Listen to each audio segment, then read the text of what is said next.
नामधान करने को कहतु जहाँ फल पिलामानंकर बुद्धि विवेक उन्नति घटब। खाली ठाकुर कहते खाली पाठ पढ़ी सफलता हासिल करदे हेब ना से ठाकुर कहते पाठ पढ़ारे दक्ष हेले शिक्षा थाकू कहेना आचार व्यवहार सहज ज्ञान नथिले शिक्षा हुए ना।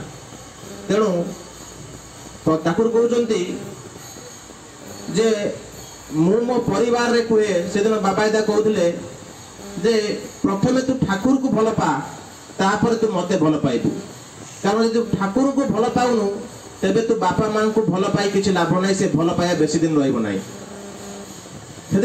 ठाकुर कहते प्रत्येक मते जी धरी चली मोर चलनी को परिवार रे आनिबा को पड़िबो तेबे जाई मु मानिबी जे मते धरिकी चली जे पर्यंत तार चलनी रे सुधार आसी नहीं तार दाम्पत्य जीवन हो तार पारिवारिक जीवन हो तार सामाजिक जीवन हो से जीवन रे सुधार आसीबो नाही। से ठाकुर देले जजन जाजन इष्ट बुद्धि करिले काटई महावृत्ति।